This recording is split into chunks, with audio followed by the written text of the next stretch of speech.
There's fireworks, revelry. You'll love it as much as I love belly rubs. Oh. But who doesn't, am I right?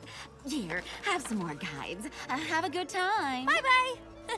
She was nice. High Guardian Spice is a show with polemics, drama, controversy.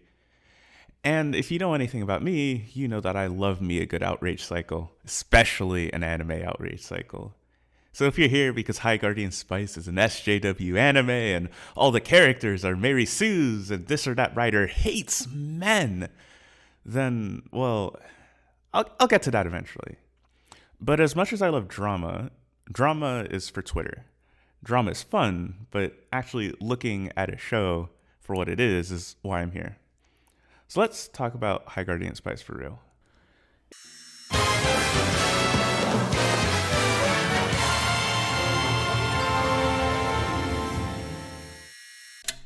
If you're new here, especially if you're coming from my Twitter, please be sure to like this video and subscribe. Share it with your friends if you think it's any good at all. When YouTubers say it helps, we really mean it. I can literally see on the statistics when people do that. Oh, and check the description for a Patreon link where you can support me, as well as a link to our Discord server. Okay, bye. High Guardian Spice is Crunchyroll's first attempt at an original series. It's clear that the executives chose this pitch over what had to have been dozens of others in hopes of bridging the gap between youngish Western animation fans and anime fans. But we will talk about the dynamics of that at the end.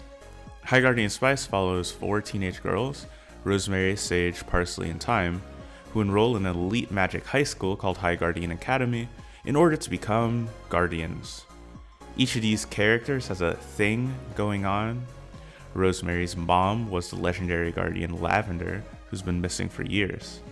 Sage comes from conservative parents and has to balance her values and traditional beliefs with the more progressive values of her new peers.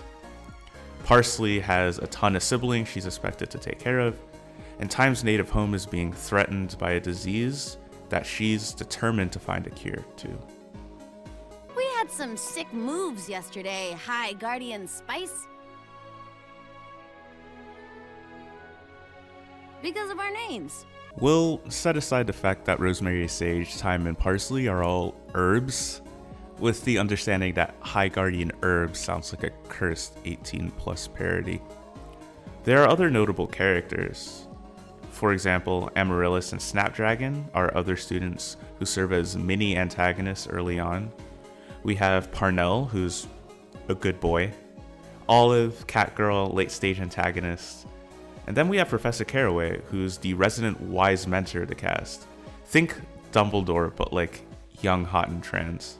How do you guys and Professor Bunny know each other? Oh, we go to the same parties. High Guardian Spice was marketed as a Western anime, and well, it is. I'm very liberal with the word anime for folks that just got here, but it's written and organized much more in line with Western cartoons than anime. What do I mean by this? Western stories are usually split in a 3-act structure. This means you can more or less split the story into thirds, with the first third having expository things, followed by a second third having rising action and stakes. From there, we usually have a big dramatic event and a low point for the heroes, before moving into the third act where the heroes find a solution to the problem and solve it. Then the story either ends or sets up a sequel. Japanese stories don't do that. The most comparable story structure in Japan is a 4-part structure called Kisho Tenketsu, which is broken up into introduction, ki, development, sho, some twists, ten, and conclusion, ketsu. Furthermore, a lot of anime are adapted from long-running serial manga like Shonen Jump, or light novels and web novels. These tend not to have any inherent structure at all. They just run up until they're canceled or the author runs out of steam. More importantly, Japanese stories tend to lack the emotional climax around 2/3 into the story that Western stories have. It's usually not notable. Good stories are good stories, regardless of any clear identifiable structures. But it is a little bit relevant here. Because if you're expecting High Guardian Spice to follow the flow of an anime, it'll feel off. Because Japanese storytelling is split in fours, most anime have an emphasis at the beginning, halfway through, and at the end. In a typical 12-13 episode anime season, the first episode will be one of the most expensive and best directed, sometimes even being double the length of any other episode. Then the story plods along until the middle episode, where there's some kind of thing that's introduced that we didn't know about before. Then the story will really kick up until the finale, where more often than not, there will be some big display and a conclusion of some kind.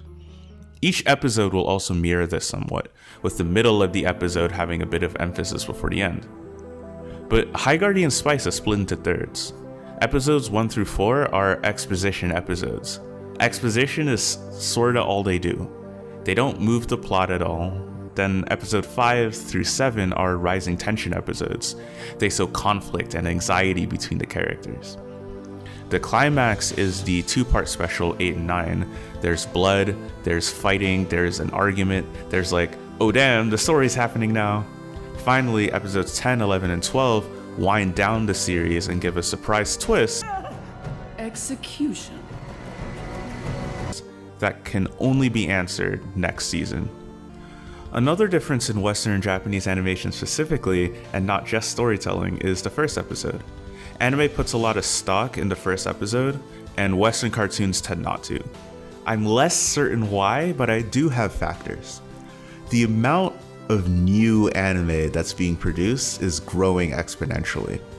COVID caused a hit in new anime production for sure, but according to the anime industry report for 2020 to 2021, despite a shrink in the Japanese anime market, the overseas anime market makes up for it and then some. Companies are making anime faster than people can watch, and faster, to be honest, than workers can make safely. It's a problem. For those that don't know, anime are released seasonally in 11 to 13 episode chunks called cours. We are currently in fall 2021, which will run until January 2022, which will start winter 2022. This season, My Anime List, a popular review site for anime, lists 49 new anime this season, and that doesn't count the shows that are rolling over from previous seasons. You cannot physically watch this much anime. It's impossible. What's worse, most of these shows are bad. There's only ever like 1, maybe 2 really good shows that you'll really like per season. And there's a few more that are usually kind of enjoyable. But you have to sift through this enormous pile just to find them. People who keep up with seasonals, like myself, usually watch as many episodes once as we can, and we decide based on that what's good or interesting enough to keep up with. There are like 50 new anime airing every 3 months. Western animation doesn't tend to have this problem. Cartoon Network is airing 24 cartoons total right now. Disney Channel is airing 4 animated series right now. Like, I can name all the influential cartoons that have aired in the past few years. Gravity Falls, Steven Universe, Star vs. The Force of Evil, Adventure Time, Regular Show, The Amazing World of Gumball, and then newer things like Amphibia and The Owl House. Western cartoons don't have to compete with 50 new shows every 3 months. They rarely have to compete with each other at all. They just need to get picked up. Also, while streaming has changed this some, you usually don't watch cartoons in order. The network will kind of air reruns and you'll watch whatever's on. I remember when I was a kid, if you saw the first episode of a cartoon, it was like almost illegal. So it's actually disadvantageous to blow your entire budget on making the first episode pretty when it might not even be a viewer's first introduction to your show. The first episodes of Steven Universe, Adventure Time, Regular Show, they're not special. They tend to be some of the worst ones actually. But the first episode of like Steins Gate, amazing. Cowboy Bebop, a classic that has literally inspired whole other shows. Jujutsu Kaisen, really strong. Even shows I don't like Code Geass, The Rising of the Shield Hero, ReZero, the first episodes are better than most of the other episodes. I'm going on this whole tangent because when I was looking at responses to High Guardian Spice after I finished the show, I saw a lot of people focus on the first episode and its flaws. High Guardian Spice does get off to a bit of a rough start, especially on the technical side. I noticed that the animation and the voice acting doesn't always line up.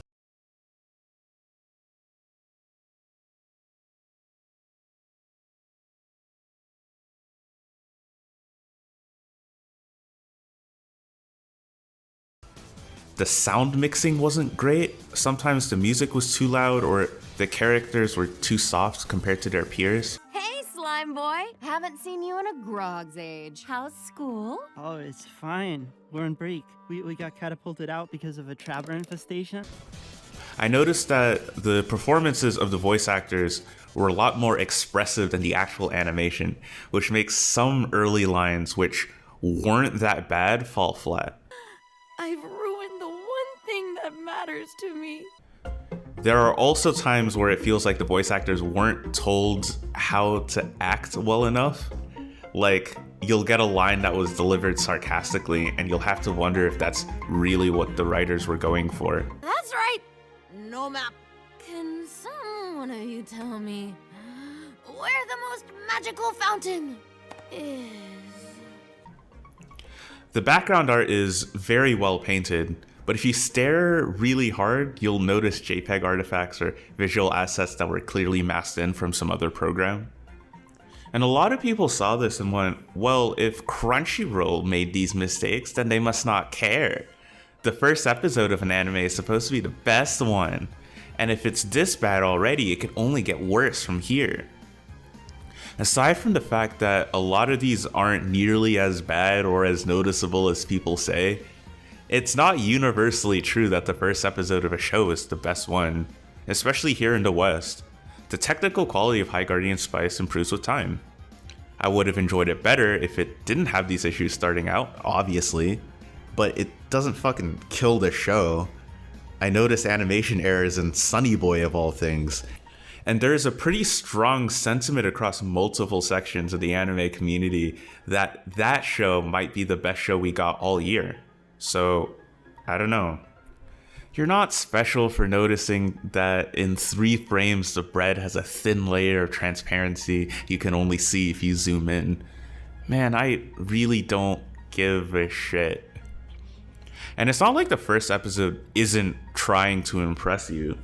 The background art really is beautiful. It was my favorite part of the episode.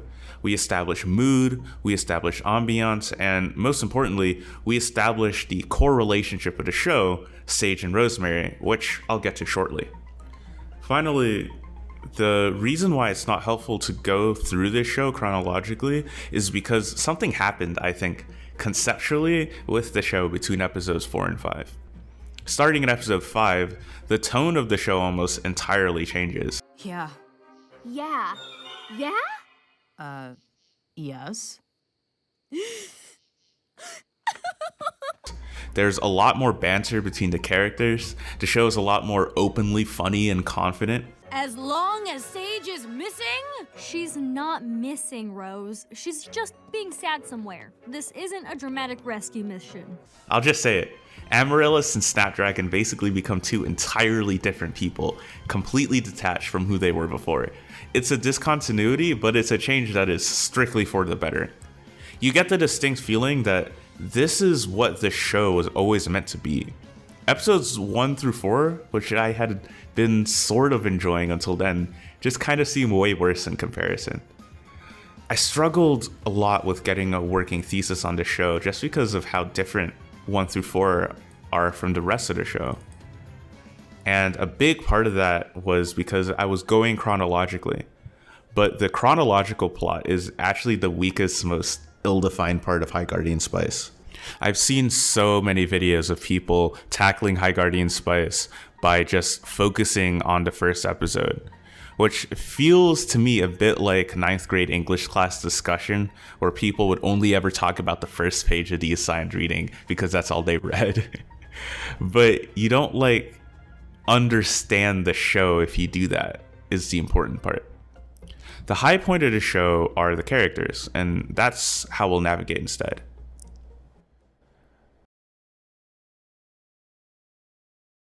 Rosemary has ADHD and Sage has anxiety. I guess that's a hot take. I feel like it shouldn't be.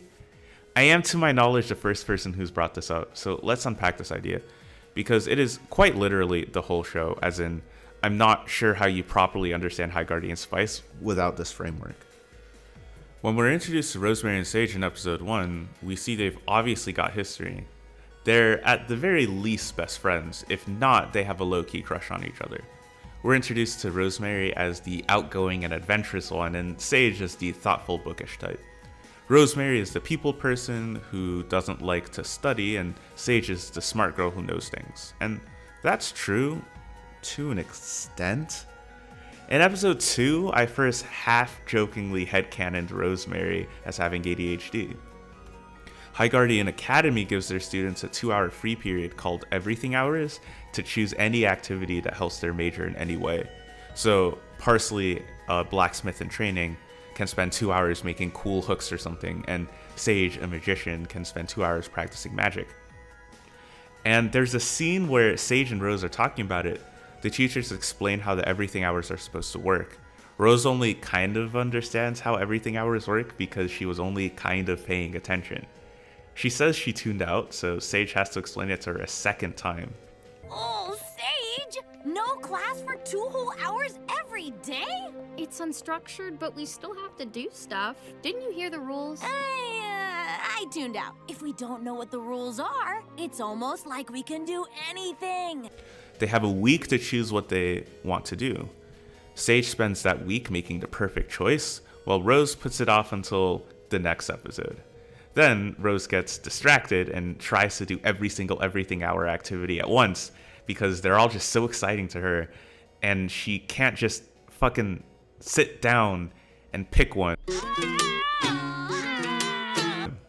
So I was like, LMAO, that's kind of like ADHD, because it is. But then it didn't stop. In episode 3, she gets distracted by a fly and gets tunnel vision, so she uses her mother's sword to try and kill it and ends up breaking it. Then, when Professor Caraway calls her into his office to make sure she picks something for her Everything Hours, she immediately forgets why she's there and gets excited by all the cool things in his room. In episode 5, Sage goes missing, and despite being worried and wanting to find her, she gets distracted by all the cool hallways. She also puts off doing her part of a group project until the very last minute, to which Parsley says, Well, we won't fail. In episode 6, she has a crush on a boy, and Sage worries that she might get distracted and not do well. In episode 8, Rosemary has a literal hyperfixation on dragons. She shows up to this world's version of a Halloween festival in a dragon onesie because she loves dragons now, and they're all she can think about, and she wants to go see the cool dragon things at the festival because dragons are so cool, and fire is so cool. And there's this scene where Rosemary is rattling off some pretty complicated and detailed history. And Sage is like, since when did you study history? And Rosemary's like, since it was about dragons, Sage! And she never realized. Oh, wow. That looks like the dauntless crest of the House of Anguis. What? Since when do you study history? Since it's about dragons, Sage. You're not the only one who knows things about things. Realizes how long she's been talking or how much energy it takes up just to keep up with her, or just how much her decisions are based on her liking things on impulse. And then I realized, Rosemary just has ADHD for real. It's not a headcanon, it's an accurate description of her neurotype. When I wrote this sentence for the first time, it was 3:12 a.m. I was tired when I sat down to start this 5 hours before. I was on the verge of falling asleep. Then I wrote 8 pages straight of the script like it was nothing. I felt like I could stay up all night, but forced myself to sleep because I had a meeting the next day and work and a call with my friend. I got hyper-focused on talking about High Guardian Spice, and then I was too focused on this essay to stop or do anything else, including sleep or shower or go to the bathroom. The day before, I had a Zoom meeting and I got an intense urge to meow. I really, really wanted to meow for no other reason than I fucking can. It's like everything in my power to stop me from doing this random, impulsive, embarrassing bullshit. I lose everything. Not only do I lose everything, but random objects just teleport places. Like, I'll be sitting trying to do my work, then I'll get hungry. So I'll go to the kitchen, but I'll bring my phone because I was on TikTok and not actually working. And then I'll start making food, and then I'll get distracted, and then I'll go look something up on my computer. I've been sitting at my computer for half an hour now. Wait, where's my phone? I look everywhere. Bathroom, bedroom, it's in the kitchen finally. Why the hell is it in the kitchen? How'd it get there? By the way, I'm hungry. Didn't I make lunch? I wanted to write for Anime Feminists, so I sent them a script idea. I forget to check my email for 4 months. I searched my email on a whim, wondering why they blew me off. They had emailed me back accepting my scripts ages ago. The email was marked red, and I have no idea when I first saw it, because I don't remember anymore. I'm thinking about trying online dating. They say, make sure you have a picture with your hobby. Fucking which one? That I write essays, that I watch anime, that I'm an activist, that I do digital painting, that I make music, that I play viola, that I ROM hack Pokemon games? And even this stuff, what am I doing here? What do I call this? I write on Medium, I make videos, and there's a podcast, and I post tweets, and I have a fucking SoundCloud. I bet you didn't even know that. And like, what do I do? What am I? I got a 70 on a grad school assignment a few weeks ago because the answers were posted in lecture and I stopped paying attention halfway through. There are usually like multiple streams of thought going on in my head at once and a bit of a song playing in the background, and you ever notice how long these essays get?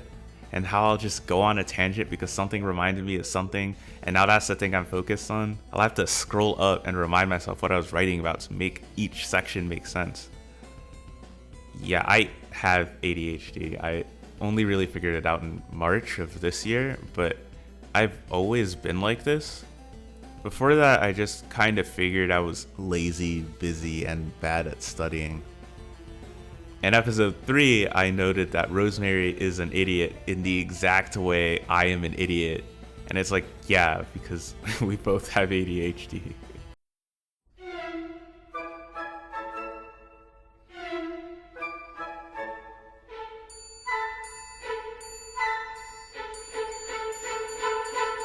Wait, are you finished? Chewing is for cowards. We're really sorry. We had a run-in with a Trixie, and we're just a little rattled. Hold on. You got mugged on your first day? I'm sorry, is there a better time to get mugged? Fear of the other is the fuel of violence. It really begs the question. Conclusion. Focus. Oh, go focus yourself. The hilt can break, but the metal's enchanted, so, Well, for such a great sword, you don't really take good care of it. yeah. One of the things I ended up really enjoying about High Guardian Spice was this connection I formed with Rosemary over time. As you sort of watch her fumble through all the new experiences that come with going to a new school, in a new environment, meeting new kinds of people, it felt like every time she was on screen, I understood her a little more, and at the same time, the writers understood me at least a little bit. The sad, I guess, thing about all of this is that, judging by the reviews of the show I've been able to watch, most people regarded Rosemary as one of the weakest parts of the show. All the character traits that made Rosemary a strong and relatable character to me, her inattentiveness, her hyperactiveness, her laughably short attention span, the way she just jumps to do what excites her without thinking, most other people found annoying. People will complain that because Rosemary is annoying, she's not a well-written character. So they'll try and fix her character by suggesting we remove all the traits that make her her, all her ADHD specific traits, making her a character that acts more normal and likable, I guess. At this point, you and I both know where this line of reasoning is going, so I'll just stop and say no. I do not think that if you did not like the little pink-haired girl from Crunchyroll cartoon High Guardian Spice, that you personally are an ableist, racist, sexist, homophobe, bad person. Not everything is about you and your personal character. Please calm down. What I am saying, though, is that when it comes to things like ADHD, people are really good at pointing out the things that make you different. People are really good at yelling at me to stop fidgeting or losing things or forgetting to text or call. People are really good at ruining my grades because I forgot a deadline or two. But somehow when it comes to recognizing that this is just the way I happen to be, it's the hardest thing for people to do. People in my life will pick up with surgical accuracy all the things I do because of my ADHD, but they won't recognize that means I have ADHD. They'll think that I'm a normal person who's just annoying or irresponsible or just needs to improve at things, rather than recognizing that I'm just different from other people and that's okay. There's this urge from people around me to just take those differences and fix them one by one. I don't have written confirmation from the writers of High Guardian Spice that Rosemary was written to be a character with ADHD, but even if all of this is coincidental, I'm not sure how much that matters. The key thing is that people were presented with what is, in my opinion, a really honest and realistic portrayal of what knowing someone with ADHD can be like. And the reaction for most people was, "Get this person away from me, I hate her, she's so annoying, why can't she act normal?" It's not unexpected, it's just something to think about. So that's Rosemary. But I also said Sage has anxiety. What's up with that? Well, I probably don't have anxiety, so overall I know less about it than ADHD. And as with Rosemary, this isn't me saying that the writers came out and confirmed this as far as I know. Rather, it's a frame through which I am analyzing the character. But there are scenes that lend a lot of weight to this reading, and in a second I'll show you how these two frames work together to really shed light on why Sage and Rosemary work so well as a core dynamic. We know Sage is a shy, bookish type, but it's not just that. For example, in episode 7, the gang has to do a High Guardian Academy initiation trial. Sage and Rosemary shared this exchange. I wish they'd tell us what our mission was before we got there. I like being surprised. I like being prepared. I like being somewhere else right now. Sage spends most of the story preparing. It's not necessarily true that she doesn't want to try new things. Rather, she spends a lot of time wondering what could go wrong, and consequently a lot of time trying to prepare for every little thing that could go wrong before it happens. Doing something as simple as raising her hand in class requires a lot of courage on her part. According to Control F, I haven't properly introduced Old Magic versus New Magic, so I guess I will here. High Guardian Spice has two parallel magic systems, Old Magic and New Magic. Unfortunately, they are poorly defined, and I'll complain about it in the next section. Luckily, Sage's storyline just barely survives the fact that these magic systems are pretty two-dimensional. Old Magic is the magic system that Sage and her parents raised her with. It's analogous to a religious or a spiritual tradition. Old Magic has costs and benefits. You need to understand the spell you're using very well before you can use it. You need to memorize runes and potion recipes. You can't create something from nothing. You have to transform what's there, and it drains your strength. The more you use, the more exhausted you become. New Magic is apparently something not everyone can do. Again, it's poorly defined, but the main contrast is that New Magic has no costs or limits outside of understanding how to use the technology and your imagination. You can do impressive things without understanding how the magic actually works. There's no cost. You can create things from nothing, and you can even pre-package spells and have someone else cast them later without any effort whatsoever. Little high-tech sparkles with ready-made spells inside. They're super easy to cast. How do they work? You just need a Terrasphere and a Spark. The Spark spell stays in your Terrasphere until you deploy it. It's amazing. So much power. With no required knowledge or work? How unsafe. How old magic of you to say that. How lazy of you to like these spells. Ugh. I've seen people complain that old magic is a thinly veiled metaphor for conservatism, and new magic is a thinly veiled metaphor for liberalism, which is funny because it's wrong, and this metaphor isn't even fucking complicated. Sage's arc ends when she realizes she doesn't need to choose between old magic and new magic. They're actually at their best when used together. You used old and new magic together. A solid foundation in old magic gives one the potential to merge their strengths. A skill you'll learn in time.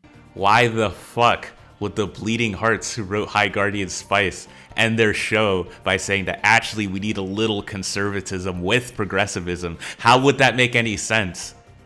Old magic is more a stand-in for tradition, spirituality, and belief systems, especially from areas away from industrial centers. New magic stands in for progress and technological growth. The show argues that we should embrace progress, but not look down on other belief systems and traditions as backwards or unsophisticated.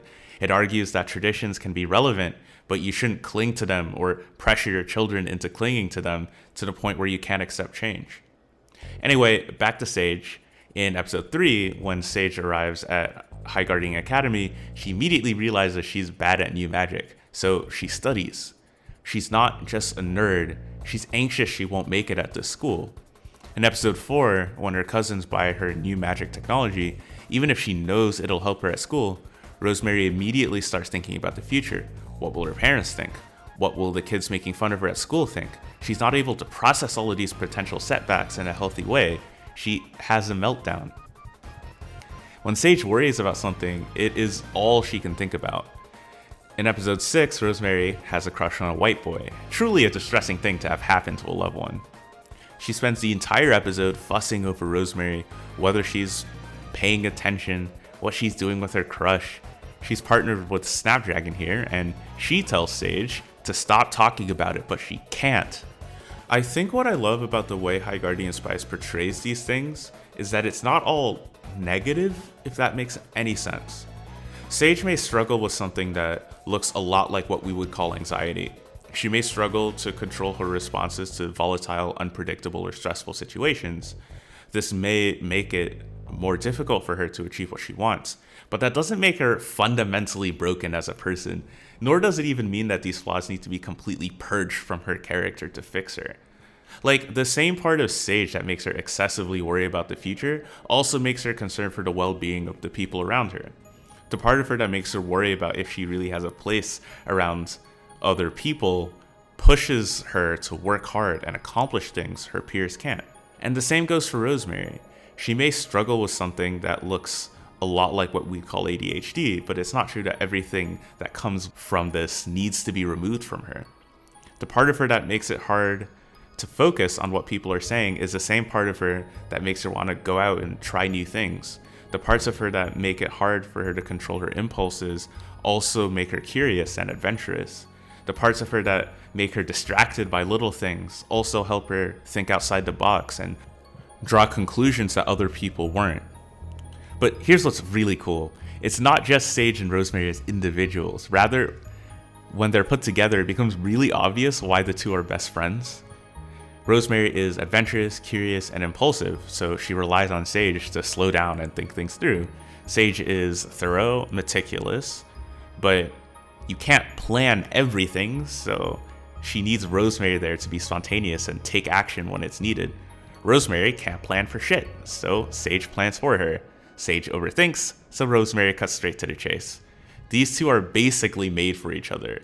They are each other's rocks in a way that is a lot more convincing than most other best friends I've seen in shows.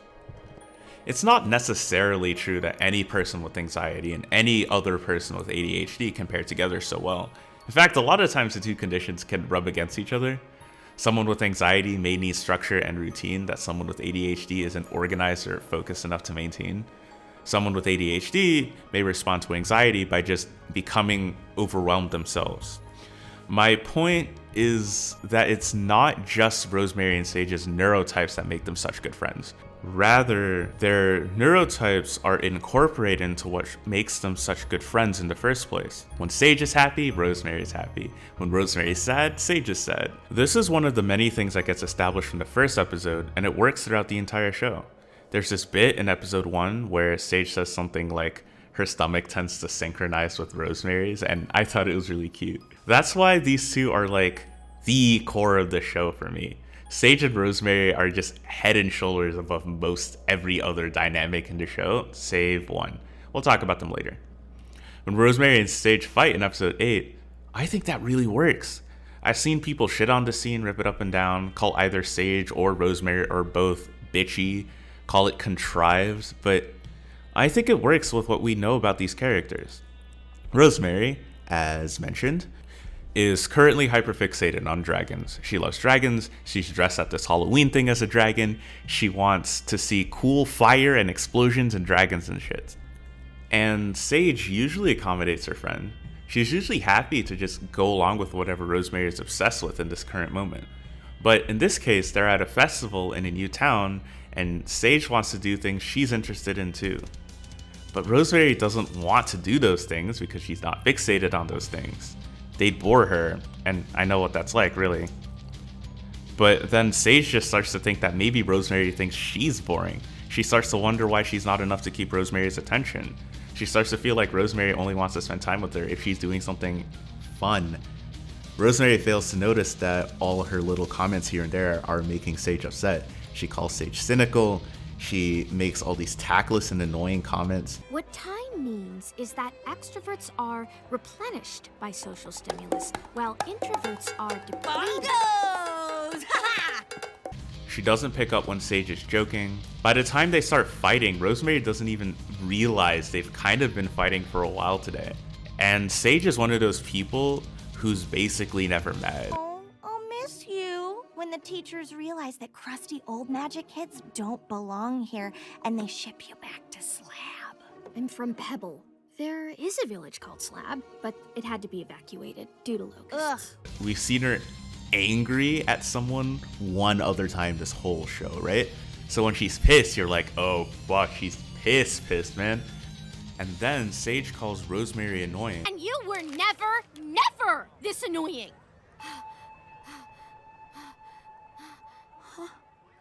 You think I'm annoying? Which, to be honest, she is in this specific episode here. But also, to be honest, Rosemary kind of knows she's annoying. The underlying assumption between Rosemary and Sage's relationship, at least in Rosemary's mind, is that Sage is the one person Rosemary can be herself around and not have her think she's annoying. And Sage knows that, but she doesn't take it back. Also, Amaryllis is here. I just really love this scene.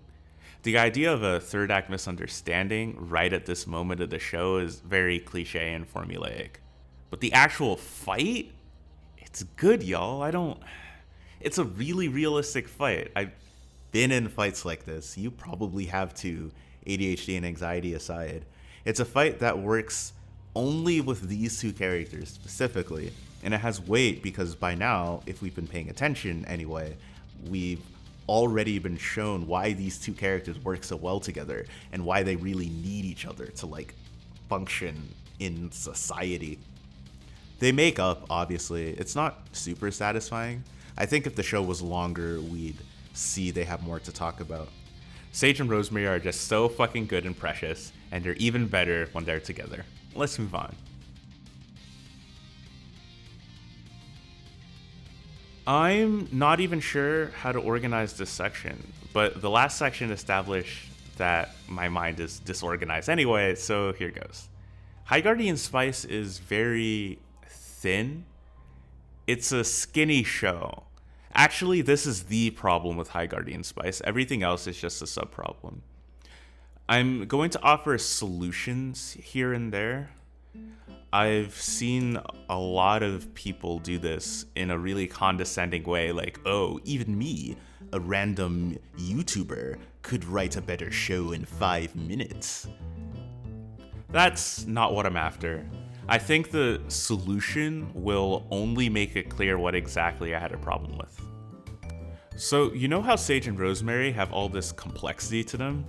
And the show really digs into how these two process the world and how it affects their relationships, their strengths, their weaknesses. Most aspects of the story don't have that level of detail. A lot of the time, there's just not nearly enough attention to detail. And so a lot that's on screen feels like it was only thought through just enough to make the episode make sense, but not enough to make the show more interesting. So time, let's talk about time. Love Time. This girl is so over everything. She never sounds like she wants to be here. She probably doesn't even want to be in this essay. She's fucking great. Scowl aside, this is a great look. Hooray! I'm participating. Her whole thing is that a mysterious ecological disease known as the rot is threatening her people's homelands. It grows and kills the plant life, making the ground unusable. This starves the elves. She's an elf. Her people are elves. They live in the woods. Stereotypical elves, except the elves are black, so I will let it slide. From a world-building perspective, the rot is just too narrowly chained to Time's arc and Time's arc only. I don't think I'm explaining this properly. So, Time and her family come from this place called the Fairy Woods. There's a wide-scale ecological disaster going on in this area that's basically forced the entire population of elves to emigrate to other cities. This should be a big deal. Like, imagine if the entire state of Florida had to evacuate inland due to rising sea levels. This would radically change the political landscape of the United States. Where are these refugees going? Are they accepted where they're going? Is anyone doing anything about this? Why or why not? Instead, it feels like Time is the only person on the planet working on solving this issue. There's not a single other person in the show that seems to know what's happening except for her. I mean, Parsley backs her up later, and there's some interesting interplay between the two of them, but that's not really what I mean. Maybe that's the point. We get indications that a shadowy group with big money ties, known as the Triumvirate, are working to keep the knowledge of the rot hidden, to the point where they're willing to assassinate Time, Parsley, Sage, and Rosemary to do just that. The issue is there's just not enough. We don't know nearly enough about the Triumvirate to contextualize why they do something like this. And we don't see the impact of such a widespread ecological collapse in the world. It's not ingrained into other parts of the story. It feels like they only thought it through enough so that Time would have things to do, but not really to the logical conclusion of what this would do to the story as a whole. So it has this unfortunate side effect of making it so that everything Time does feels like it only matters to her and her specifically. She's put in the rot box, off on her own, which is never what you want from your only black main character. Even though conceptually, she's solving an issue of national security. Episode 7 is where Time sort of clumsily reveals that she's come to High Guardian Academy to find a solution to the rot. She wants to reunite with her father and help him save their home. What if Sage or Parsley, both work but for slightly different reasons, said something like, "Isn't the rot a myth?" I heard from, whatever official government source exists in this world, that there is no such thing, it's just a bad crop season. Suddenly, the rot exists outside of Time. Powerful people are covering up its existence, and as a consequence, Time's friends are misinformed. Or maybe the culture they live in just doesn't care so much for elves. The show already has an established elitism against rural people and practices with its new versus old magic. Sage gets made fun of for being from a small town. So maybe people are vaguely aware that something is going on in the Fairy Woods, but they don't really care. They react in the same way that the average American reacts when there's a famine in a country America actively exploits. Maybe it's a curiosity that Time is an immigrant from the Fairy Woods. They know that things are bad, but just think that's how elves are. And the authority sure as hell aren't doing anything, so Time's putting things into her own hands. The interesting thing is, in episode 11, we do see a consequence of the rot. Sage, Time, Parsley, and Rosemary are sent to High Guardian Academy's sister mermaid school to battle an out-of-control Scypith. As far as I remember, I think it's Scypith. It's a water dragon.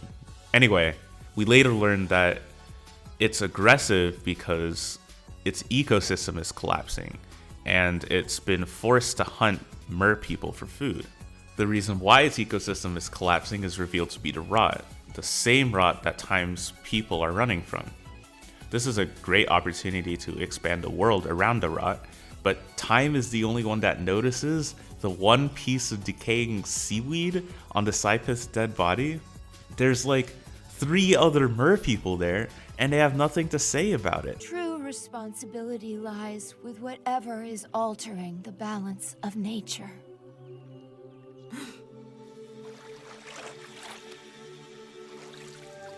Rot. It's the rot that covered the fairy woods. It looks exactly the same. They don't even recognize it somehow. Why is time the only person that knows? That shouldn't be just a time thing. And then Caraway says, oh, this is a bad sign. The magical balance is off. This is a bad sign. The magical balance is off, and nature is bearing the brunt of it. The magical balance of what? We don't know. I was never told the world had to be in balance in the first place. In balance between what and what? Light and dark? Good versus evil? Nachos versus tacos? Like what? Anyway, I'd like to know. It sounds interesting. And speaking of the Mer people and High Guardian Academy's underwater sister school, I got excited to see the school because it's supposed to be this underwater civilization with its own students and culture. And they hype the whole thing up. They even do this really cute magical girl transformation sequence where the 4 girls turn into mermaids. But when we arrive, it's literally just 4 other mer people and a big empty coliseum looking thing. And again, it feels like they thought this through just enough to make the episode work logically, but not enough to make the world feel real or fleshed out. As much as I love how insanely gay Time is being with her cute underwater girlfriend, this is not a beautiful and thriving underwater civilization. This is a plot point. This is one building.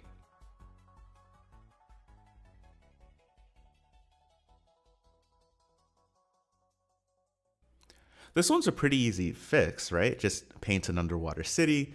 Maybe they ride some sort of magical ferry that takes a lake current to a drop-off point where they meet the underwater sister school students. And from there, they travel to the outskirts of the city, which had to be evacuated due to the Scypith attacks. Maybe Time's GF, her name's Kelp. Ain't that fucking precious? Holy shit. Kelp? Oh. So maybe Kelp mentions rumors of seaweed and algae rotting an unnatural violet color, and this piques Time's interest because up until now she thought the rot was just affecting the fairy woods. Kelp assures her that it's just a rumor until after the Scypith dies, that piece of rotting seaweed is found in its stomach. It's a shock to both of them. Now things are developing, they're connecting, yeah? But there's too many moments like this. The one that stuck with me the most is this scene from episode 2, where they ask all the High Guardian Academy first year students to gather in the main hall. You gotta start running! We need to get to the rotunda! And it's like 15 people tops just standing around in this huge building. They're going to a prestigious magic school in a big city. Our protagonists come from a small town, and one of the first things they notice is just how many different kinds of people there are in this new home. So why does it feel like their class is just made up of all the neighborhood children? And we can come back to my complaint about old and new magic too. We're sort of told the difference between the two, but they're not grounded in anything. We're told old magic, say, has all these parameters and this rule of equivalent exchange to it, but we're never even shown a concrete example of a spell like this and how it affects Sage's magic. We're shown some examples of new magic, which I appreciate, but it's not really enough. Old magic is cast with a glyph, and new magic is cast with a sphere, and that's all I know. And here's the really embarrassing one, right? Show's called High Guardian Spice, but I have no idea what a guardian is. I'll say that again. The show is called High Guardian Spice, and I do not know what the hell a guardian is. So here's what we know about High Guardian Spice. We know that guardians are these heroes that go on dangerous missions. We know that High Guardian Academy is a feeder school for the profession. We know that Lavender, Rose's mother, and a professor at the school, Caraway, are both guardians and High Guardian alumni. But we don't know what these missions are exactly, or what these guardians are, or what position they hold in society. And that's actually really unfortunate because it's a missed opportunity for every character in the show. Let's take two different scenarios. In scenario A, a guardian is actually a position that is inexorably tied to the government of this world. There are just elite paramilitary soldiers that the state deploys to take care of messy jobs. In this version, maybe guardians keep up a positive image by lending a helping hand during a natural disaster, but their real job is to protect the interests of the state, to put down rebellions, and to maintain control on behalf of powerful people. In this case, all the talk that the Triad, they run High Guardian Academy, makes in episode 2 about how being a guardian is an honor and a responsibility is a propagandistic front. Maybe Sage and Rosemary buy into the facade, especially Rosemary since she wants to be a great hero like her mom. But maybe someone like Time is more cynical. Maybe she understands that the state isn't going to help her people and she's just planning on using the resources and privilege of being a guardian to help her home. In scenario B, a guardian is an independent position, a bit like a contractor. Just like anyone can be a writer if they write and self-publish and practice, anyone can be a guardian if they just get strong enough. In this scenario, a guardian is mainly whatever that specific guardian says it is. So in this world, there are some guardians that go by a strict ethical code. There are others that just take advantage of people weaker than them. There are some that are really just guardians on paper. They have a diploma in guardian, but they opened up a roadside bakery instead, you know? And the story would be about Sage, Time, Rosemary, and Parsley discovering what's important to them. The show gives us the vow of the guardians, which is, I swear by the power of the wind, trees, sea, and stone to protect and keep the land, holding it dear. I promise balance, keep history alive, and never be constrained by its relics. I vow to stay curious and engaged, to look at the world with a questioning eye. I shall use my agility to protect what is precious, even if it brings about my own end. To honor all that came before me and those who come after, adding my name to the legacy of courage that my title imparts. I honor my name, my family, and my one true self, my multitudes. If I break this oath, by cowardice, greed, sloth, or willful ignorance, may my body be cast upon the stones, my sword broken, and my name erased. This I vow. and like, this says nothing. It's a lot of words, but it's nothing. It sort of tells us that guardians exist to protect the land and things guardians consider precious. But to protect the land from what? Are there monsters, rival kingdoms, internal enemies of the state, out of control pandemics? And who decides what's important enough for a guardian to handle? Who called Lavender on the mission where she disappeared? The planet is literally rotting and there's not a single guardian in sight, just time. So clearly there are some things that guardians don't care about. And why do we not see any guardians other than Lavender and Caraway, who is a teacher? If guardians are so important to this world, why does it feel like there's literally just one? This vow could work for either scenario A or B is the thing. In A, this vow is more or less a lie. And that last part about casting the body away if breaking the vow and upholding it even if it means their end is just the hypothetical state's way of making the guardians disposable. In B, the vow is more of a cultural relic that individual guardians can interpret how they see fit. I'd imagine a lot of scenes where one character invokes Party Oath, just for another character to say that's not how they see things. The underlying theme here is that nothing feels like it exists beyond what the writers are currently writing. I'm really surprised that this is a criticism I have. I went into the show thinking it would actually have too much world building because episode 1 of the show is very world building intensive. Episode 1 is this kind of slow and contemplative affair where we're meant to just take in the sights as we're introduced to this weird world of magic. The whole third act of that episode is based on a fictional character called a Trixie. We will never see this thing again. We're shown its elaborate mating dance for no reason other than it's weird and magical and cool, and that's what this world is about. So the show knows how to do world building. Somewhere along the line, though, they just chose to stop, and I haven't the slightest idea why.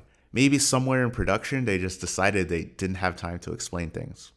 So my focus is on characters and themes as a critic or an analysis person. I'm not the kind of anime fan that obsesses over lore and backstory, but High Guardian Spice has so little world building that it actually hurts the characters and themes, which is when it becomes a problem to me. High Guardian Spice wants to say things about environmentalism, what with the disease that destroys ecosystems and the capitalists who want to cover it up and profit from it. But there's so little world building, the theme becomes untenable. High Guardian Spice wants to talk about what it's like to move from a small town to a big city where everything is new and confusing and overwhelming, but the city feels as small as a small town because there is so few people and the new things are too vague to really feel intimidating. High Guardian Spice wants to talk about the responsibility of choosing a path that puts the weight of the entire world on your shoulders and asking yourself if you really have what it takes to make it. But that actual role, a guardian, is undefined. I have two guesses for what happened. First, given all the early technical issues and the fact that most of the people on this team haven't actually made a full anime before, a lot of the show was figuring stuff out as they went along and cutting background elements to make animation easier for a small rookie team. Since I don't have access to the behind the scenes process, this is only speculation that gets us nowhere. So the second guess is that they thought they could rely on genre savviness to explain elements of High Guardian Spice's plot to the audience. They thought, oh, people have seen Naruto and My Hero Academia, where the characters want to become a powerful hero that saves people. That's just this, so we don't have to waste time explaining it. They thought, oh, people have seen shows where the characters move to a big city, we don't have to waste time re-explaining that. They thought, oh, people have seen shows like Steven Universe with authoritarian bad guys lurking in the shadows, we don't have to explain that. If that's what happened, it's a mistake. The show is pretty standard and predictable. I'm not confused, I'm just uninspired. And duh, of course I'm uninspired. I'm filling in the gaps with things from stuff I've seen elsewhere. I don't just want to see a story of rural folks moving to a big city. I want to see Sage and Rosemary move to Lingard. I don't want to see the story of teens becoming heroes. I want to see High Guardian Spice become guardians. The show, I think, has so much to bring to the table. I think that's where I differ from most of the other critics I've seen. I think people claim that High Guardian Spice doesn't work because it needs to be something else. I think that where High Guardian Spice doesn't work, it doesn't work because it's not enough of itself. This really is the problem. I could point to Parsley. Her thing basically is that she comes from a very large family. Her parents would rather her stay home and take care of the kids than go off to study blacksmithing. And it's okay, but because I don't get what a guardian is, I still don't know what a guardian blacksmith is. That's not fighting, that's not protecting the world from anything, that's making metal stuff, right? And then she has this kind of lackluster arc in episode 4 where she fights with her parents about it, and there's nothing. She's just chill after that. I don't hate anyone. Ever. Rose? I don't get what she's doing here or what she wants. Parsley is a seriously fun character who is very small and very cute. She also balances the team dynamic a ton. She's the most mentally well-adjusted character, so she can and does go anywhere. She's best when paired with Time, who's very closed off and needs someone consistent to care about her before she opens up. But again, it only feels like they thought through Parsley to the point where she was needed for the story, and not enough to be the small, fully fleshed out potato she was always meant to be. So reading back on this, these actually feel like pretty substantial and damning criticisms. My claim here is that High Guardian Spice is good actually.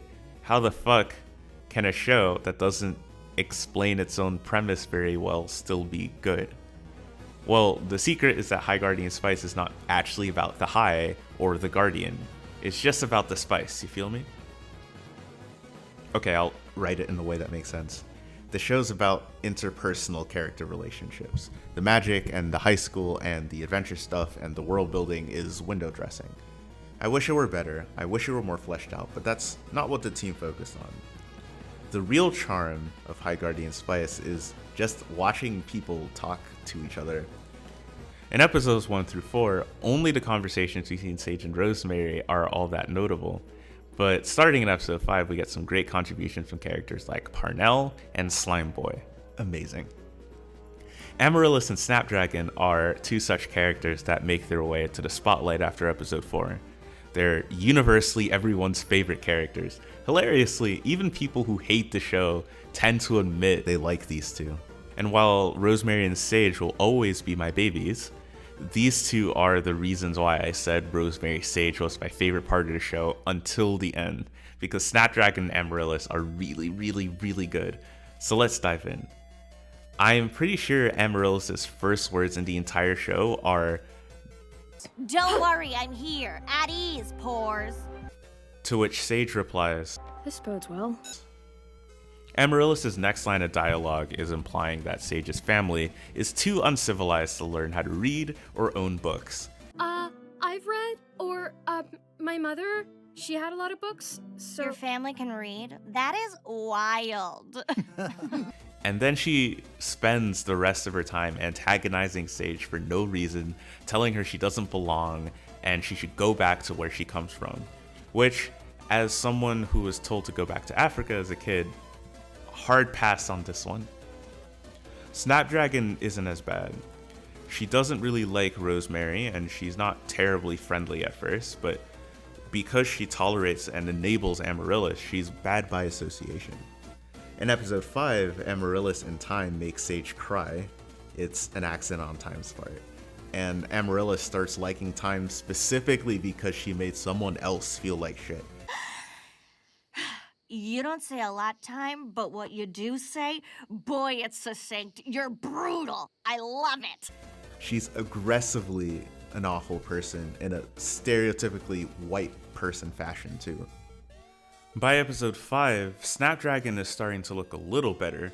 It's clear she's not the mean one of the two, and she apparently has a crush on Sage, meaning she has amazing taste. Amaryllis, that garbage you pulled made me lose my grip. I meant to cast a gentle, harmless spell. You're a jerk. She's also got great rival antagonistic chemistry with Rosemary. They get into an arm wrestling match for no reason. But Amaryllis, yikes. I hated Amaryllis, okay? I thought she was the worst. I thought she was an example of how High Guardian Spice really can't handle characters when Sage and Rosemary aren't together. She's a stereotypical mean girl I'm pretty sure I've seen exact copies of on a Disney Channel original movie in 2009, okay? And then they give Amaryllis an axe. I feel alive! I swear to God, it is that simple. In episode 6, one of the teachers gives this girl an axe, and it's like flipping a switch. She instantly just becomes the best character. She goes ham. Look at her. What? What the fuck? Why is she so funny and cute? I have no idea why this happens. I cannot fully explain the Amaryllis axe phenomenon. But the overall effect here is that Amaryllis turns from a generic high school rich bully to a character that's mean in a fun way. I think part of it is by giving her an axe and by having her enjoy it way too much, she now has a personality trait. It's amazing the difference that makes. She finds great satisfaction in simple things like chopping your head off with a fucking axe. Something else starts to happen in this episode too. Amaryllis starts having chemistry with the other characters. Calm down, Snap. We all know you haven't hit puberty yet. Oh! It's a similar thing that happened to Snapdragon episode 5. She spends most of the episode with Time, who, as we've established, does not want to be here. Hey, name. You're Parsley's roommate, right? You're lucky. As I stepped on crack, yes. And the fun thing about them is because Time just doesn't care about anything, and she's certainly not going to let some short girl mess around with her, Amaryllis probably finds the only person on campus who she cannot bully. If anything, Time kind of bullies her, and Amaryllis is into it.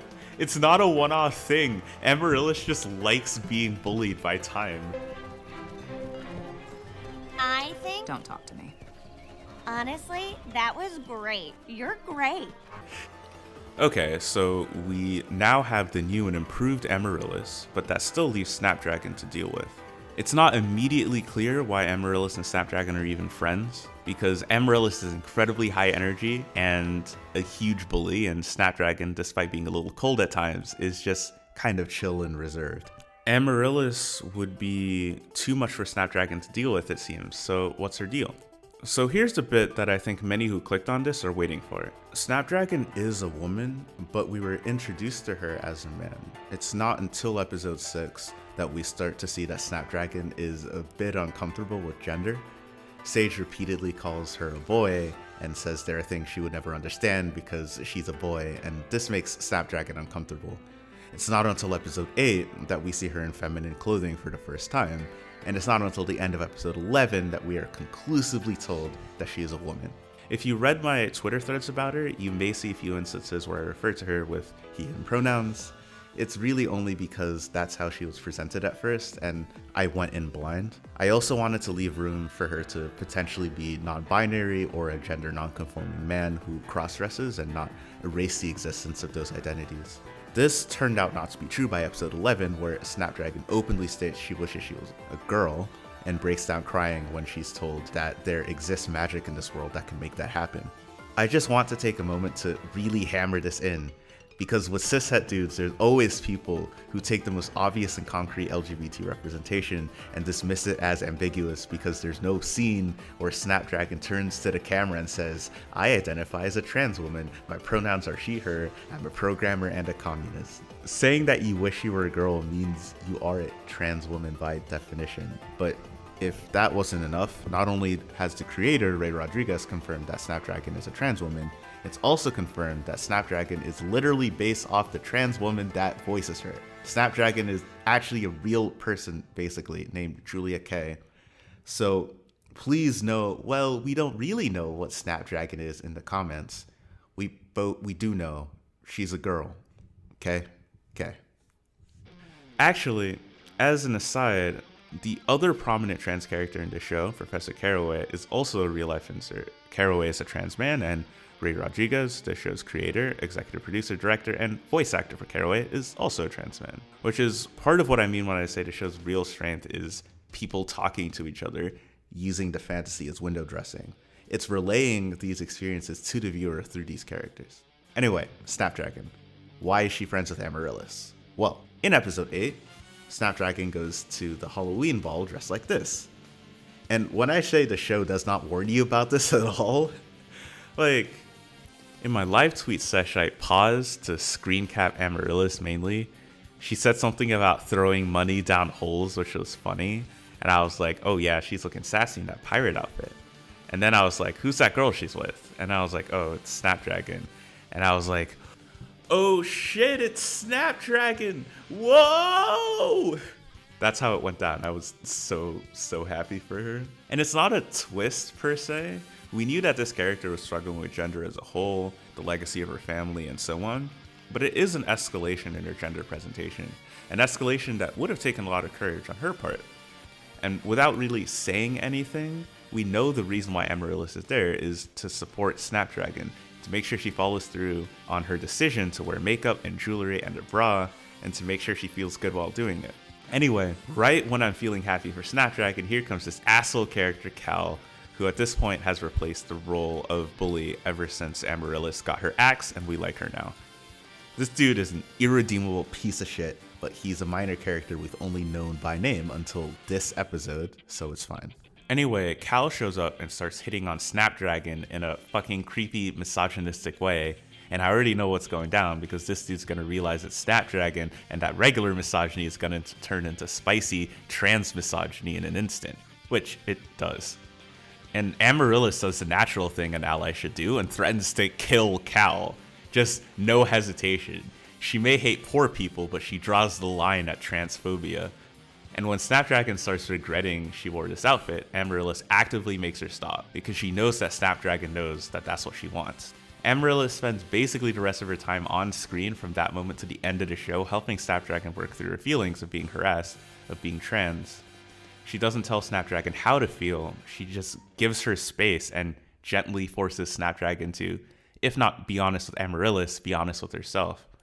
And it's like, yeah, that's the best character, easily. And I wish that Amaryllis had started this way and not Sharpay from High School Musical, but I'm so glad this is the real her. She's fun to watch, kind of a dick, but she cares where it matters. What? Say please. You always order me around, but you never say please. Ow! That actually hurt. This game is super realistic. Okay, but back to Snapdragon one last time, lest I make a trans coming out story about the cis ally that supported her instead. So me, not trans, right? Everyone told me I was a boy when I was little, and I am pretty much okay with that. So I'm not really in the position to say, oh, this is what real trans representation should look like. There are reviews of this show written by trans people that talk about that in more detail than I will be able to. But what I can say is that mechanically, Snapdragon's arc is a highlight of the show. The emotional arc of someone coming to terms with who they are is there. The emotional arc of realizing they aren't alone is there. The emotional arc of being accepted for who you are by your friends is there, and it's great. Rewatching some of these episodes, I realized they planted seeds for this arc earlier than I remember. In episode 11, we learned that Snapdragon was raised in a family of an overbearing father with many male siblings, in which he was expected to act and fight like a man, and to become like his father, with little choice otherwise. But that idea is actually first presented in episode 6. Amaryllis' axe? It's Snapdragon's. Her dad gives her that thing because it's the manly weapon. It doesn't matter that Snapdragon is no good with it. She's supposed to be a man, and men use battle axes. It's actually really cool that the manly man axe for men is actually best used by a girly girl gremlin who is no taller than 5'2". And likewise, Snapdragon's rapier is Amaryllis's. She's better with a weapon for girls, so to speak. It's subtle, it's emotional, and it completely makes sense why these two are friends. I might have caused this whole mess. Ugh, whatever. Whatever. Are you mad at me? Mad? No. But you don't have to be mean all the time. Snapdragon doesn't give a shit about Amaryllis' petty bullshit. She can actually get Amaryllis to play nice and get through to her. And of course, Amaryllis is loyal and supportive. She's shallow and judgmental when she meets new people, but she relentlessly supports the people she knows and cares about. Oh, also, Snapdragon beats the ever-loving shit out of a transphobe, and it's so satisfying. Oh, come on. Like you don't remember gallivanting around the autumn processional? You loved making such a splash in your mermaid costume. It was just a costume. I know I'm not a mermaid. No, but you loved dressing like one, didn't you? All mermaid up like the frosty queen of the seas. Shut up! Your dad must be thrilled to call you his daughter. I said shut up! Snapdragon, stop! Freak!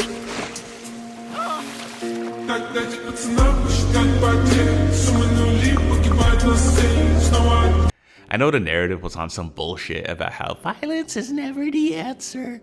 Okay, but it is simply a fact that some people deserve to be hit. The dynamic is really solid, it's really sweet.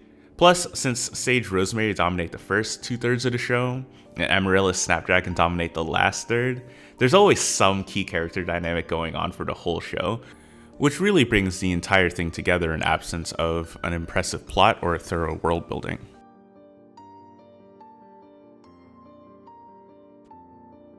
Here, I wanted to take a moment to just dump every last remaining thought I had about the show. These are the kinds of shows that I hope get a second season to really like flesh out their potential, but that's kind of up in the air right now. It came out in October. I started writing this at the end of November. It's being published mid-December. I could talk about this show forever, but my window for finding people to talk about it before everyone moves on is rapidly declining, so here's my chance. Rosemary and Death. Throughout the show, Rosemary is shown to be scarily comfortable with death. I first noticed this in episode 7, where she sacrifices herself to beat a monster, and she basically hides the fact that she's bleeding out and dying until she collapses from blood loss. It aggressively doesn't bother her that she's going to die. And not only that, but after Olive, an assassin sent by the Triumvirate to kill Time and everyone else who knows about the rot, attacks, turning everyone in the city and Parsley to stone, Rosemary doesn't hesitate or flinch to go after her alone, even if it means dying. And not only that, but when she swings her mother's sword, she swings to kill and asks questions later. It doesn't seem to bother her at all. It's kind of an extraordinary thing to be 14, 15 years old and completely comfortable, not just with you dying, but with the prospect of taking a life. Clearly, you don't want to get out of here alive. I legitimately don't understand your confidence in this situation. Unfortunately, this goes nowhere, but I was thinking maybe it's the direct result of Rosemary idolizing her guardian mother so much. She grew up with a mother that killed things for a living and that risks her life for a living. She wants to be just like her mother. So as a child, she's just never been afraid of death. And that's probably not healthy, but I guess we'll never know. It's not explicit and it never comes up, but it's too consistent to not be a thing. Especially since every other character is pretty regularly concerned with not dying. The state. Is there like no government in High Guardian Spice? I've made an assumption based on the presence of businesses and general cultural bias that there's some governmental authority in this world, but it's never stated. The Guardians aren't a state. The Triumvirate are business magnates with mercenaries and assassins to enforce their will. They have a castle, but they're not a state. The school isn't a state. Is there just not a government? That's pretty based in queer anarchism pilled show. Nice. Transition magic. So, as mentioned, the world of High Guardian Spice has transition magic, which allows a user to transform their body to have any sex and gender-affirming characteristics one desires. It needs a potion taken once a month to keep the effects permanent.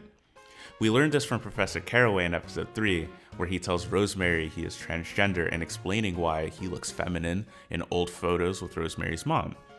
It's sort of a clunky scene. He just says he's transgender, and Rosemary doesn't know what that means, so he explains. It's one of those weird moments where the show abruptly switches from being for kind of older anime fans to being for actual children on Saturday morning cartoons. I thought it was pretty, maybe not weird, but noticeable to design transition magic this way. You could very easily design transition magic to be quick, easy, and permanent. With a snap of your finger and enough concentration, you get the body you want. You can change it at any time, and this would track with a world that, in general, has less conflict in our world. High Guardian Spice is a fantasy. Yes, it's got some conflict like the Triumvirate and the Rot, but the world, when we can see it at least, often feels picturesque and at peace. The solution for trans people in this world can be abstract and simple and flexible, but instead they chose to make it basically just hormone replacement therapy. And I think it's a choice worth highlighting. I think the most reasonable guess is that since Snapdragon and Caraway are based on real people, HRT is what both Julia Kay and Ray Rodriguez respectively ended up experiencing. So it would be weird to pretend that their transitions were just snap of a finger, easy peasy lemon squeezy, you know, when there was effort and courage and a story involved. But the writing could also be arguing that the process of transition whether social transitioning or with hormone therapy or with surgery or any combination of these or any other kind of transitioning, has value in and of itself to the creator's eyes and in representing trans people. And so, presenting trans lives without these experiences, glossing over them with magic, would make the stories incomplete in their eyes. When I spoke to Raghava, my best friend, podcast co-host, and non-binary trans person about this, they likened it to learning things. In a world with magic, you could make knowledge as simple as downloading information to your brain with a spell. But most writers don't do this because they see the value in actually trying to acquire knowledge. I will leave it up to my trans watchers to ponder if there's anything to this idea. This question of what it means to be trans, if the process of transitioning is a part of it or a burden imposed by society or biology, that's an essay that's definitely longer than this one, and way out of either of our wheelhouses to do any justice to. Overarching themes. I struggled a lot with this show immediately after finishing to find its overarching themes. Like I said, I'm a theme person. I like themes. I analyze media mainly based on thematic resonance and political implications. I'm not so much someone who cares about art direction or animation, not because those aren't important or because I can't appreciate when animation is done well, but because there are so many reasons outside the artist's individual control why animation can look shitty. Like, if you know anything about One Direct Priority and how that turned out, then you know what I'm talking about. And if you don't, then, well, man, it's a whole story. I'll save it for another time. It is legitimately wild and concerning. But the issue with High Guardian Spice is because it's so focused on individual character dynamics, and because of the issue I mentioned where the writers seem to write only enough to make the current scene work and not to flesh things out further, it's actually very difficult to find a unifying theme for High Guardian Spice. Maybe it's about the expectations of living up to a legend, but only Rosemary really deals with this. Lavender is Rosemary's thing, and it doesn't cross over to the other characters. Maybe it's about ecological devastation under capitalism, but as mentioned, that's Time's thing, that's not universal. Maybe it's about living up to family responsibilities while forging your own path and doing what you love. But that's Parsley's thing, and no one else deals with this. It took a lot of thinking and just a tad seeing what other people had to say about the show, but I think I really do have it now. So, High Guardian Spice is about dealing with family baggage, basically. More specifically, it's about that stage that most young adults in their lives enter where they move away from their parents for the first time and have to do the work of untangling the good from their upbringing with the toxic. It's different for every character. Time idolizes her father and wants to work with him to save her home, and hates her mother for forcing her to go to school instead. Sage respects her mother, but her strict adherence to old magic causes problems at schools. Rosemary's mother is missing, and she has to deal with the consistent idea that she may be dead, or worse, she may have abandoned her daughter. Parsley has her family thing, Amaryllis' family are rich, well-connected, aristocratic assholes who she has no real connection with other than stealing their money for her own purposes. And Snapdragon's family are incredibly toxic men who probably won't accept her for who she is. And the show at its core is a show about dealing with stuff like that. And it's definitely a topic I've been thinking about lately, of how to actually move forward instead of being stuck as the person you were when you were a child. That's nice, and normally this part of the essay would be longer, but that fact doesn't help us so much because of how the show's structured. I'm leaving this here for completeness sake. I don't like talking about a show and not being able to identify its core themes, so there. Parsley. Can we talk about how small Parsley is? I feel like she gets smaller over time. Okay, look at this. Amaryllis is already short, and she's like a full head shorter. What the fuck? What the fuck? Okay, but the real reason I'm bringing up Parsley is because I want to shout out Amber Ramiro, who voices Parsley. See, she liked a good amount of my High Guardian Spice live tweets and seemed to enjoy them, but the entire time I thought she was just a Parsley fan. I didn't think the actual voice actress, Parsley, knew who I was because I am stupid. I'm a very stupid little boy. If I'd realized you were who you were, I would have probably not just ignored you on Twitter, but said something like, I thought your performance was really solid. Maybe I would have also added something like, you brought a lot of life and energy to the character, and you hands down created some of my favorite moments with the show. Look at this, she's great, and she wouldn't be nearly as great without you. Or, you know, something like that. Okay, so we're finally here and ready to talk about the polemic surrounding this show. The drama. The controversy. Oh no, here it comes. Here come the juicy takes. Man, I can't even say it with a straight face. I feel like people know what I'm gonna say by now, but I'll say it anyway. Background. In 2018, Crunchyroll was in kind of a weird spot with the anime community. Crunchyroll started back in 2006 as one of those illegal streaming websites where people could upload anime for others to watch. If you Google watch anime online free, you'll find like a list of 20 of them. You could also just upload fan-subbed anime for others to watch for free. It was definitely illegal, but also at the time, the only real way fans could keep up with anime that they didn't own a DVD to or that didn't air on their TVs.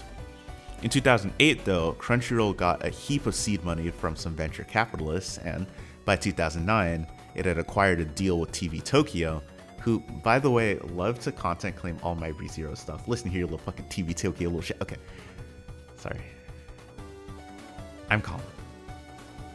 It had acquired a deal with TV Tokyo to air anime legally and agreed to remove all content it did not own from its site.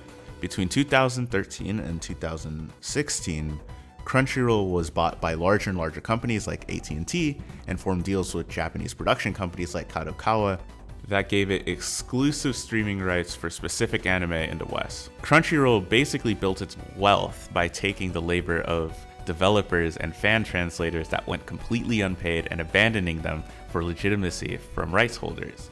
By 2018, paying for a Crunchyroll subscription was the only legit way to watch a ton of new anime airing. But Crunchyroll's service quality didn't match that status.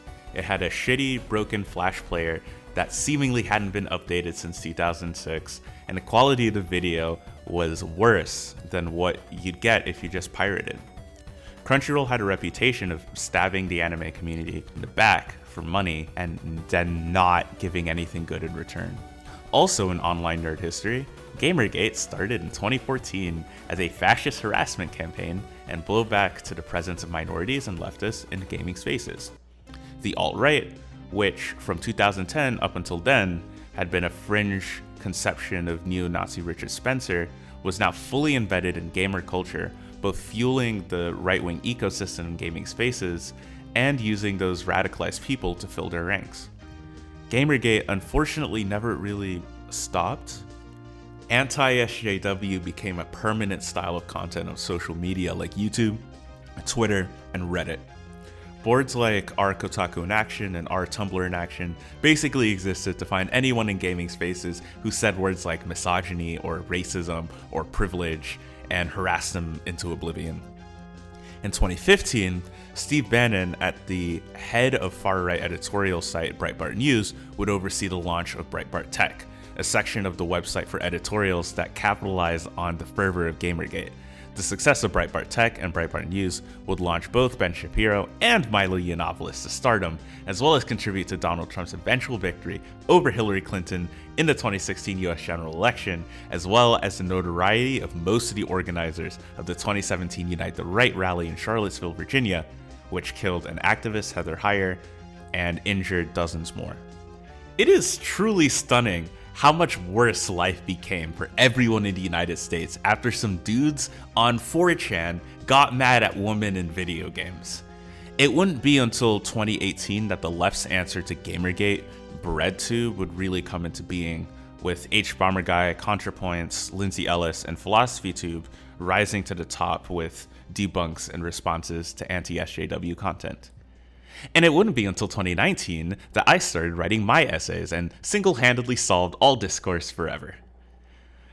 The effect of Gamergate would quickly spread into every form of nerd entertainment. By 2017, we had Comicsgate. Same concept as Gamergate, where a bunch of dudes harass people for being women and not white and not conservative, but we harass comics writers at Marvel for being woke and not drawing boobs big enough and having milkshakes. Comicsgate was way worse than regular Gamergate because it was somehow even less tenable. Oh my god. It's that instead of video game critics. A lot of Comicsgate contributors began to declare that American comics were dead and began to fetishize manga in return. In manga, the characters tended to be white, well, Japanese actually, but the characters are often light-skinned and lack what Western audiences consider stereotypically Asian features, so they become white in this discourse. They tended to be cis, they tended not to comment on hot-button political issues in the US, and there's no shortage of big and strong male characters and submissive and busty female characters to choose from. Of course, manga is way more diverse than this. And comparing manga, a genre where basically anyone who can draw and upload a web novel or manga online, to US comics where you have to enter the industry to work on titles like Superman or Spider-Man is a little ridiculous. But in the trashy cis-heteronormative selection of manga, Comicsgate found their answer. Comicsgaters basically wanted comics to be like trashy shonen manga. And so, some creators in this milieu started just making manga and anime content. Established manga creators realized they got way more views by leaning into this new Comicsgate bleed-off audience. The conversation became a comparison between the woke West, overrun with cancel culture, blue-haired SJWs who draw fat, ugly, flat-chested Mary Sues, to based Japan, which refused to bend the knee to trans people who demand equal rights and stuff. By mid-2018, the fledgling community of anti-SJW anime and manga fans on YouTube was going strong, but it was still in relation to Comicsgate. Of course, mainstream anime content existed outside of this anti-SJW streak by then, but the anti-SJW streak wasn't self-sufficient outside of anti-SJW comics creators who use manga to show just how much better Japan is than the cucked United States. The narrative that pink-haired SJW feminists are coming for your anime didn't quite work because anime isn't made by pink-haired SJW feminists, it's made by based and epic Japanese otaku. The fuel was there, but it needed a spark. That moment where anti-SJW AniTube could really come into its own. Such a thing didn't really exist at the time. They'd have to wait a few more months. By 2018, Ray Rodriguez had been working in the animation industry for a few years. He had short animations, most notably with ADHD. He's pitching High Guardian Spice to multiple studios since 2013 with no luck. Finally, after a woman named Margaret Dean takes over at Crunchyroll, in 2018, Crunchyroll finally decides to give High Guardian Spice a try. This is actually at least the second time Rodriguez has pitched this show to Crunchyroll. Production and pitching started in late 2017, and by 2018, the show is still being written. Crunchyroll at this point doesn't have footage or concrete scenes, or even a set idea of what's going to happen in the story. All Crunchyroll knows is that they've accepted to fund and produce a show created by a trans man and worked on by a diverse cast and crew, as well as some concept art. But Crunchyroll still wants to make a trailer. They wager that with the success of properties like Steven Universe, there's a market for Western animation fans who want to see more diverse animation. They think that they can use High Guardian Spice to bring those fans over to anime, and thus Crunchyroll. The High Guardian Spice trailer. In August of 2018, Crunchyroll released a trailer for this new project, High Guardian Spice. There isn't much to say about what the show will be plot-wise because that's still being worked on. We don't get art beyond character sheets and storyboards because it's, again, still being worked on. Instead, we get a general description of the show by Ray Rodriguez, as well as Margaret Dean and some other members of staff, including a writer, Kate Leth, explaining that not only do they think the show will be good, not only do they think Crunchyroll as a studio has something to offer that other places don't, but that they are as proud of the show as they are the diversity behind it. The trailer is basically just, we're doing original 2D animation with a bunch of women and queer people. I hope you're excited to learn more. The trailer isn't really for anime fans. I actually don't think they say the word anime. It's a very modern reflection of the world. Our characters are really diverse, our cast is really diverse, and that's one of the things that excited me the most about it. The fact that Crunchyroll Originals is doing this as a 2D animated series, it's giving us an opportunity to do things artistically that a lot of other shows and other studios really have forgotten how to do. It's for Western animation fans to let them know there's something in the pipeline at a place called Crunchyroll that might seem cool to them. And people lost their goddamn minds, dude.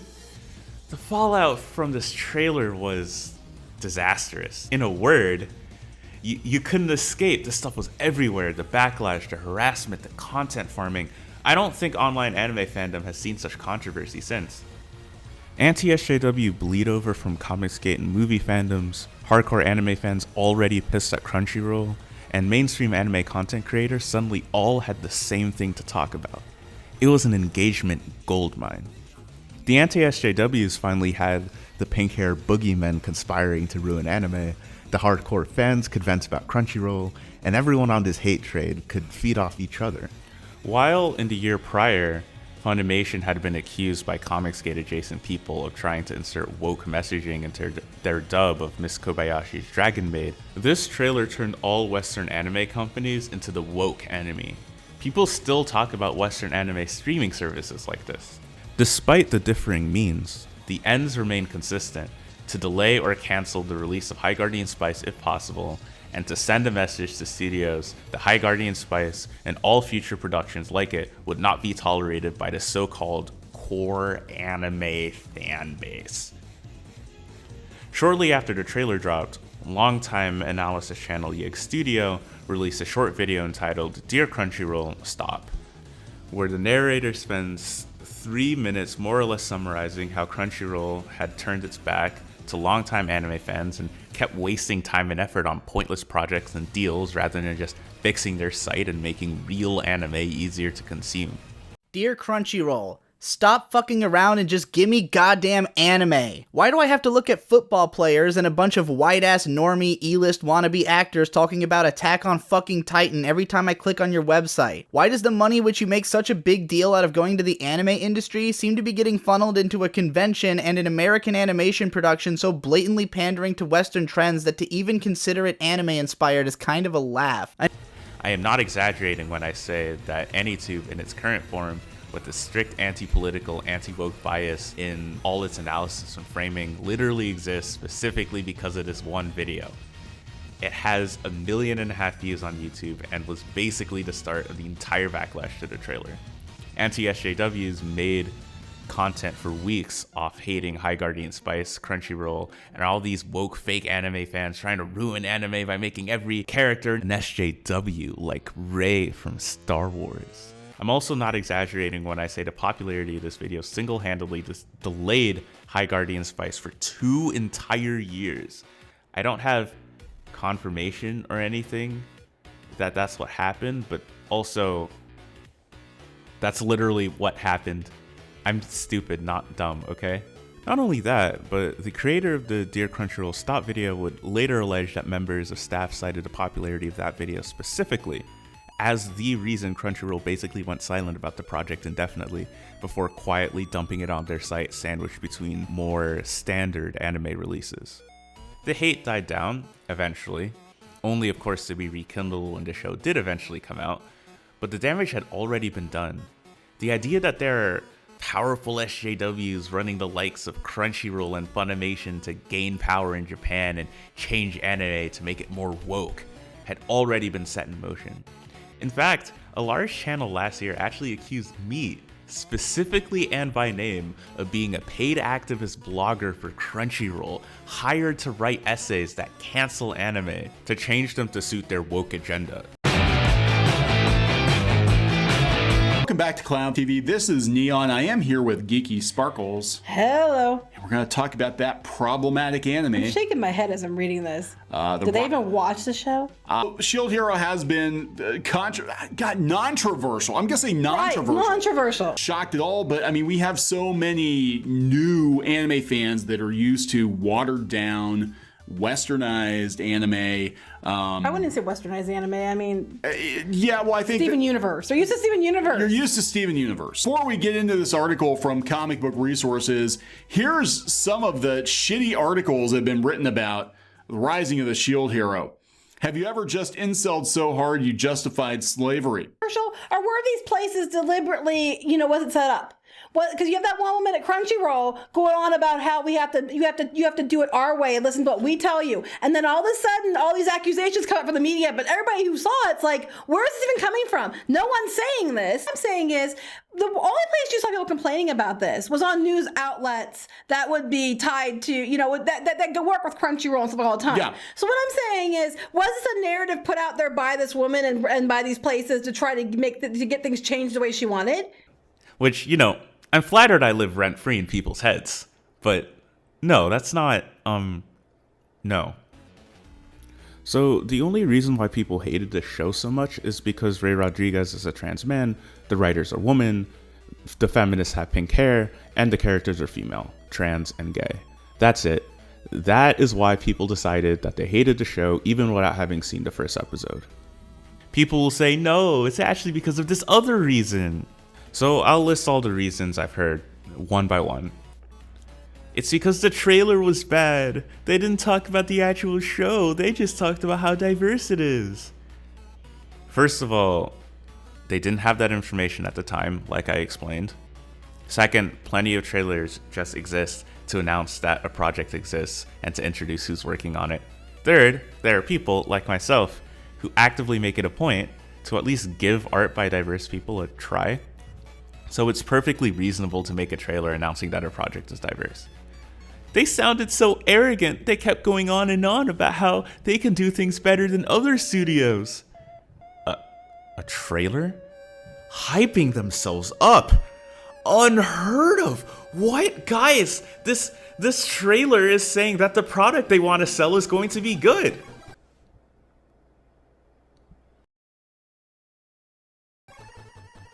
I pay a Crunchyroll subscription so I can support the anime industry in Japan, not fund American cartoons. If you have a Funimation or Crunchyroll subscription, the amount of that goes to the industry, i.e. the workers in the animation industry, is mathematically insignificant.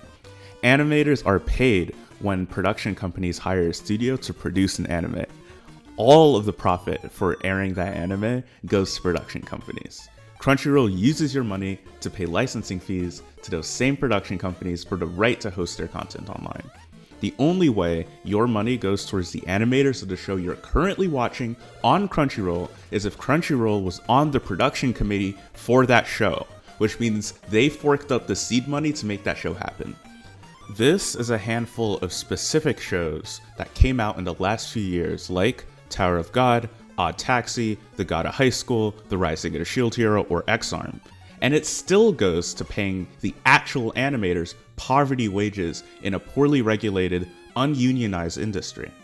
What doesn't happen is you watch a show and a portion of your Crunchyroll subscription money goes to the people who made it based on what you watched. You're not supporting the workers by not pirating because neither capitalism nor states support workers. Regardless, none of this is High Guardian Spice's fault. It was a cool place for my habitual anarcho-syndicalist anime rant, though. But the show is bad. It's not. But they claim the show was diverse, even though it's just mostly white women. You know, you actually have a point there. Intersectionality is complicated, and a staff can be diverse in one way, but conformist in another. I want to see more black creators making anime. So, if I give you this one, I'm sure all the weebs will totally be down to supporting black created anime projects in the future, right? In unrelated news, here's a screenshot of how a black created anime project was received recently. And here's a screenshot of the video with the most number of dislikes on my YouTube channel and the third worst like to dislike ratio. Isn't that funny? But I am positive that the weebs who complained about how white the High Guardian Spice team are going to support black-led anime projects any second now. They definitely won't create a toxic hate mob around those projects like they did with High Guardian Spice. Totally. Yep. But Kate Leth is a radical feminist who hates men. So after Dear Crunchyroll's Stop was released, it surfaced that Kate Leth had a number of old tweets from around 2013 calling all men trash, calling men gross, wanting to replace male characters in fiction with female characters. First of all, how do you know about these tweets and Tumblr posts? You had to dig them up, right? Why were you digging into old, unpopular tweets looking for something to be mad at? Right, because you saw feminists with pink hair and got triggered. It's misogyny. Second, isn't digging through old tweets to cancel a project you don't like supposed to be our thing? Isn't that cancel culture? Dun dun dun! And third, I don't care about misandry, really. Misandry can sometimes lead to gender essentialism and transmisogyny because woke misandrists end up hating everything male and think toxic behaviors are inherent to male biology. So when they see like a trans woman, someone with what they'd call male biology or socialization, they think of trans women as a threat, while they think of trans men as just like spicy woman. If that's what's happening here, I'd be concerned, but that's not what's going on here. We live in a patriarchal society, and as a consequence, women will express frustration at men. Frustration that was apparently justified because people literally harassed her and sent her death threats for working on an anime and being a woman at the same time. So, you know, there's that. The real problem. So here's the real problem, okay?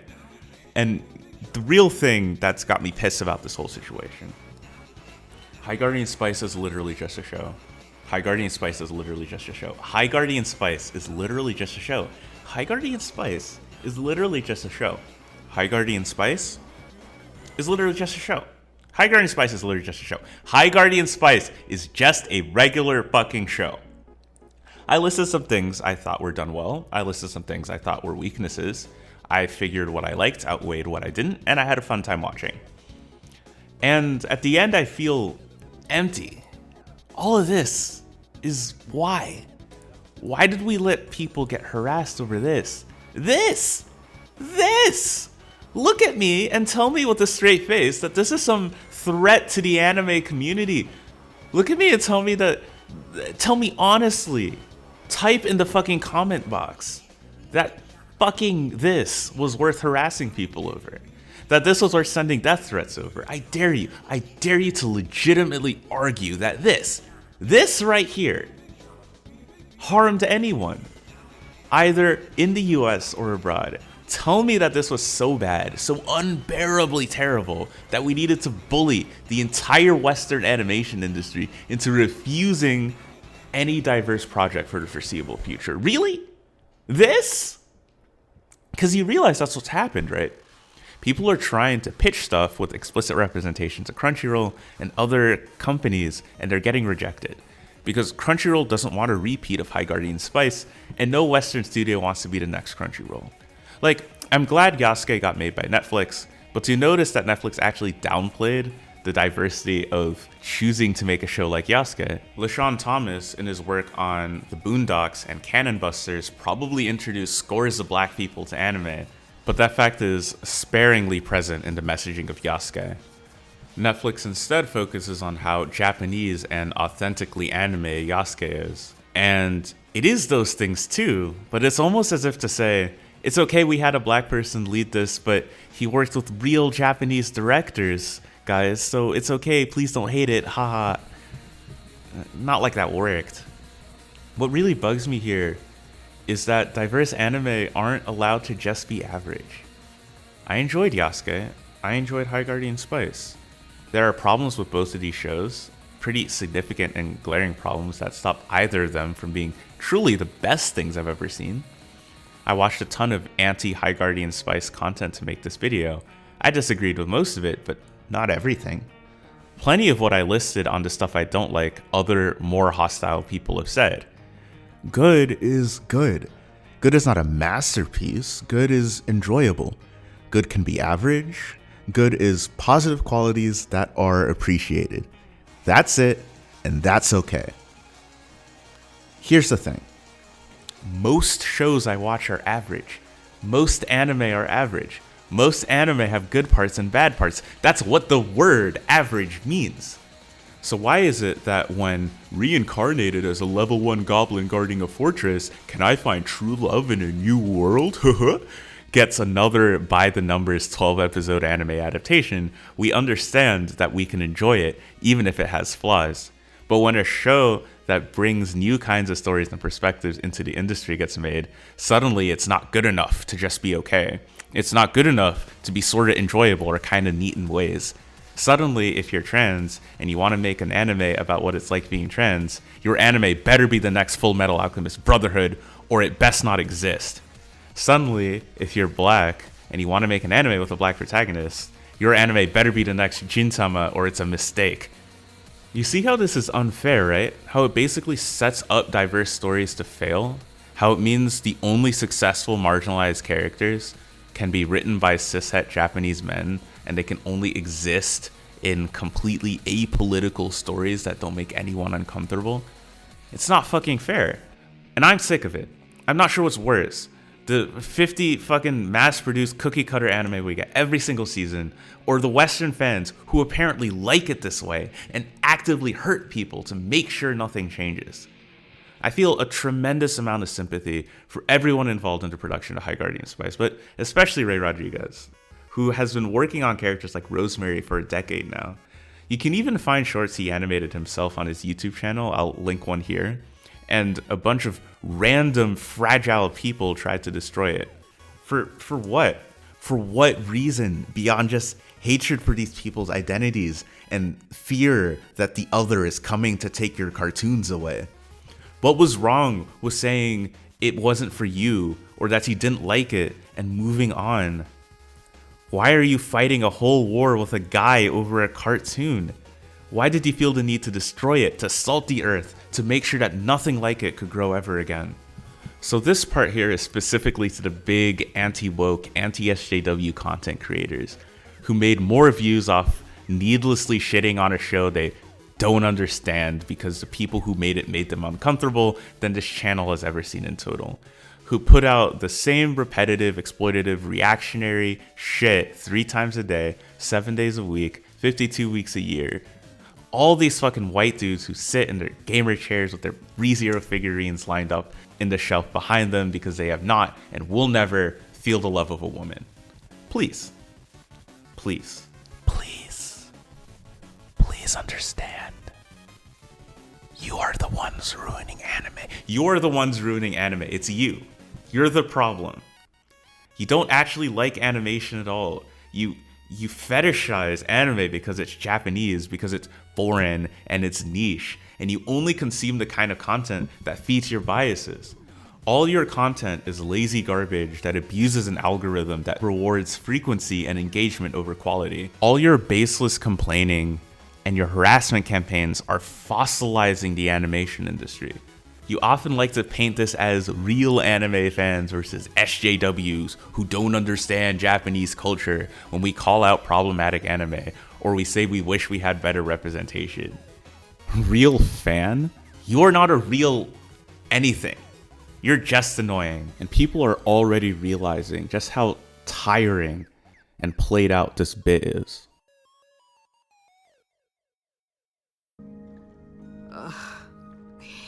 Feelings come out of my face.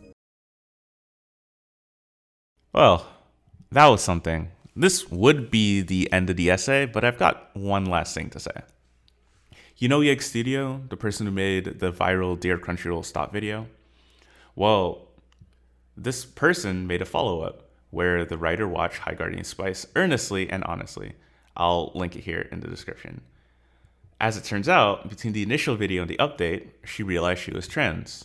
Not only did she end up really liking High Guardian Spice, she said she wished she had a show like this when she was younger to help her sort through her feelings. She even apologized to Ray Rodriguez on Twitter for the role her video played in delaying the show and wished him luck in securing a second season. This isn't me saying, oh, this woman likes High Guardian Spice, so should you. Nah, if you like it, you like it. If you don't, you don't. It's your opinion.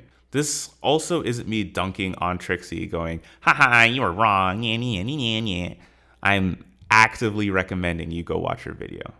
My point is that this is why we need diverse shows, because we never know who's going to be impacted by them and how. Did you know that Parnell is the first black character I've seen in animation who looks like I did when I was a kid? It just occurred to me one day. I've never really seen myself in a cartoon, not until November of 2021 at the age of 23.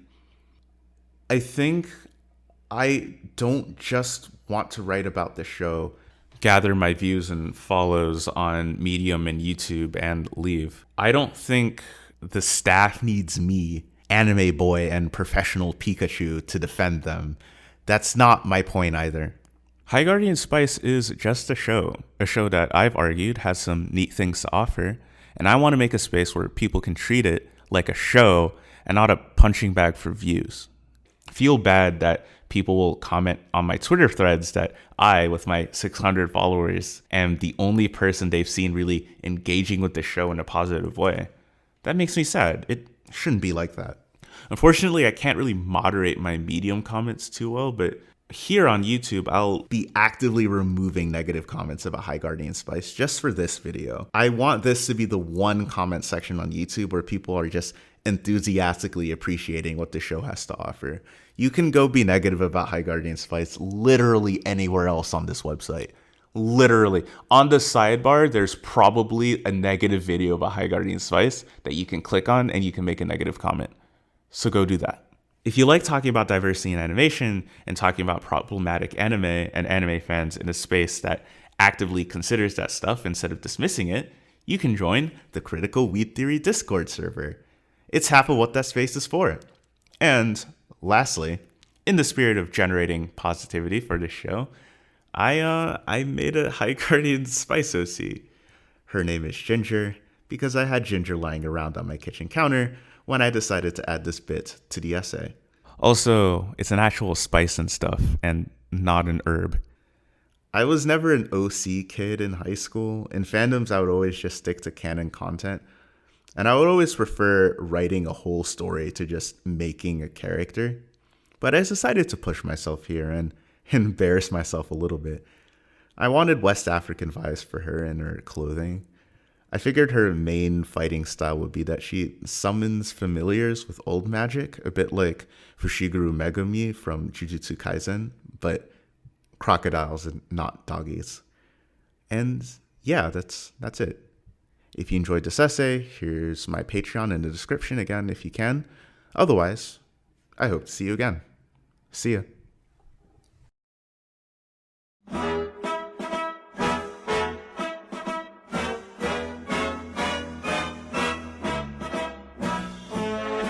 Crunchyroll is on the production committee with Kadokawa for the Rising of the Shield Hero, which... Anyway, Crunchyroll's own money will combine with Kadokawa's money to pay...